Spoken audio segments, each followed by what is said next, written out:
Você sabia que a Umbanda, apesar de ser uma religião essencialmente brasileira, carrega em si influências de diferentes tradições que lhe conferem grande riqueza e diversidade? Hoje eu vou contar a você sobre como o candomblé, o espiritismo e o catolicismo, junto a outros fatores, contribuíram para a formação da Umbanda que conhecemos hoje.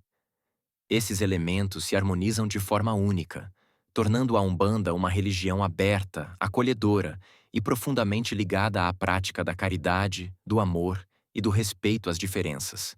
Quando visitamos um terreiro de Umbanda, é natural que nos deparemos com símbolos, santos católicos, pontos cantados e orações que nos soem familiares. Isso acontece porque a Umbanda não surgiu de uma ruptura com outra religião, mas sim de um encontro de saberes, crenças e valores que se amalgamaram ao longo do tempo. Apesar das estatísticas indicarem um número menor de umbandistas em relação aos espíritas, muitos filhos de fé optam por declarar-se espíritas nas pesquisas populacionais, por receio de preconceitos. Ainda assim, a força e o crescimento da Umbanda são inegáveis. Suas portas estão sempre abertas a quem busca auxílio espiritual, e nela não há pressões para que a pessoa se converta, batize ou renuncie às suas outras práticas de fé. Um dos pontos centrais que definem o sucesso da Umbanda é a possibilidade de cada frequentador encontrar ajuda individualizada. Diferente de outras religiões em que um padre ou pastor atende um grande número de fiéis, na Umbanda, cada médium, cada entidade, pode se dedicar à situação específica de quem procura auxílio, seja para um passe, seja para resolver uma questão material ou espiritual. Essa proximidade gera conforto e calor humano, fazendo com que muitos se sintam acolhidos já na primeira visita ao terreiro. Dentre as influências que ajudam a compor essa pluralidade, podemos destacar três matrizes básicas. Candomblé talvez seja a que mais se aproxime da Umbanda em termos de fundamentos e herança cultural. Os orixás, por exemplo, figuram tanto na Umbanda quanto no Candomblé, ainda que sejam compreendidos de maneiras distintas. Os umbandistas adotaram muitas práticas vindas do candomblé, como firmezas de velas, defumação, amacis, banhos de ervas e infusões, uso de guias e assentamentos vibratórios. Por isso, algumas pessoas menos informadas chegam a confundir as duas religiões, acreditando que se tratem da mesma coisa. No entanto, o candomblé original tem uma estrutura e um culto bastante diferenciados, não envolvendo a consulta direta a espíritos desencarnados, mas sim a incorporação dos orixás, que são vistos como deuses. A comunicação se faz, principalmente, pelo jogo de búzios, conduzido pelo pai ou mãe de santo, que age como interlocutor entre o plano divino e o plano terrestre. Mesmo assim, a Umbanda bebeu muito dessa fonte, e para compreender a nossa religião em profundidade, vale a pena estudar o candomblé e outras religiões afro-brasileiras, reconhecendo e respeitando seu valor. Espiritismo. Outro pilar fundamental da Umbanda é a doutrina kardeciana. Se não fosse pelas ideias propostas por Allan Kardec, a comunicação com os espíritos certamente teria encontrado mais barreiras e preconceitos. O Espiritismo contribuiu com a noção de que entidades podem se manifestar para auxiliar os encarnados, permitindo que cada espírito, se preparado, atue em benefício do próximo. A prática dos passes, da fluidificação das águas e das sessões em corrente mediúnica tem grande influência kardeciana.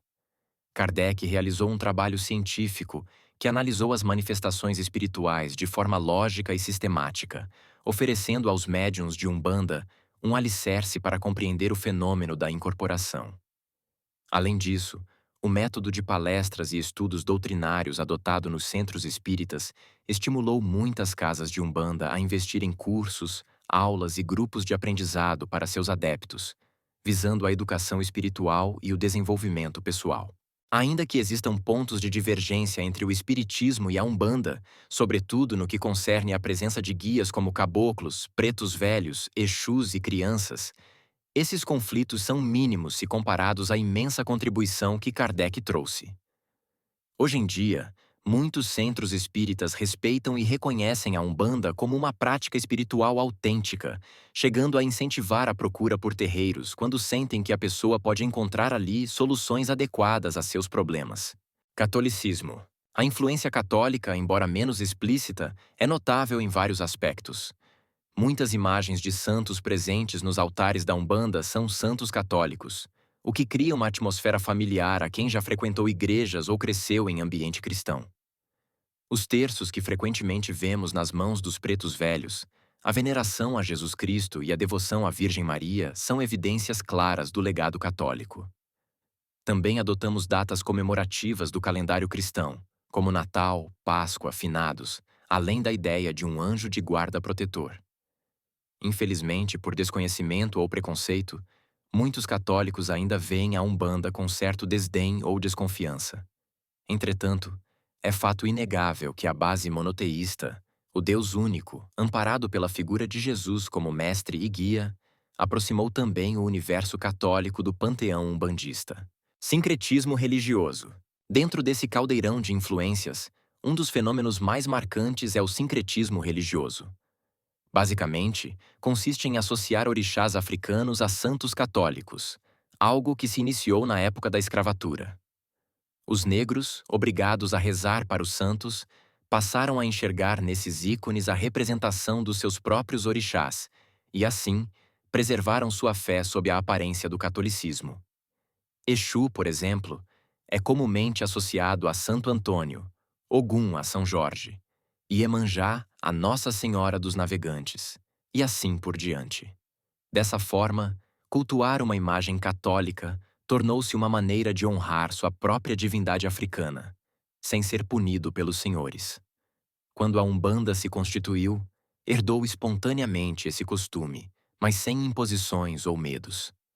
Para os umbandistas, Jesus Cristo pode perfeitamente representar Oxalá, pois a ideia é que ambos simbolizem o amor maior e a luz que guia a humanidade.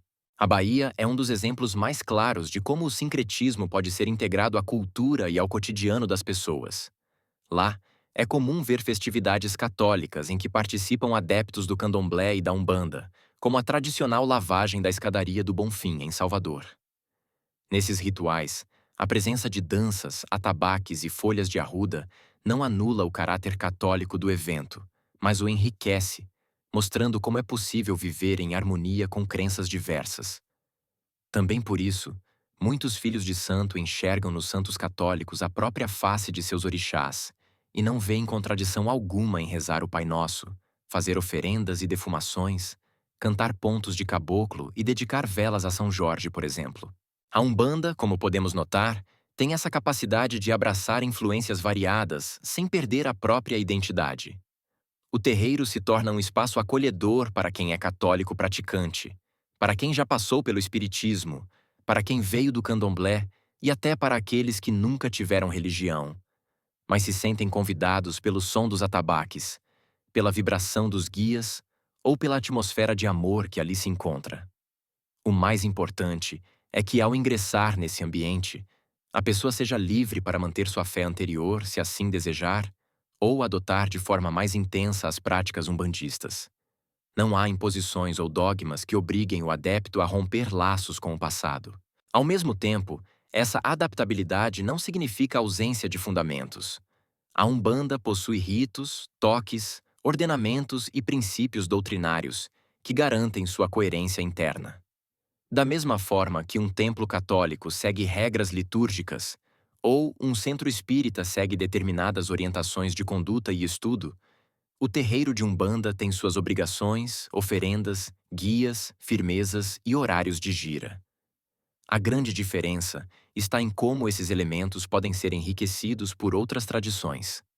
Cada terreiro, sob a orientação de seu dirigente ou pai, mãe de santo, acaba tomando feições próprias, acolhendo ou não certas práticas conforme a realidade local e a comunidade que o frequenta. É por tudo isso que a Umbanda apresenta um dos maiores potenciais de crescimento na atualidade. Ela supre a demanda por atendimento individual, respeita a bagagem religiosa de cada um, se identifica profundamente com a cultura brasileira e reverencia as forças da natureza por meio dos orixás.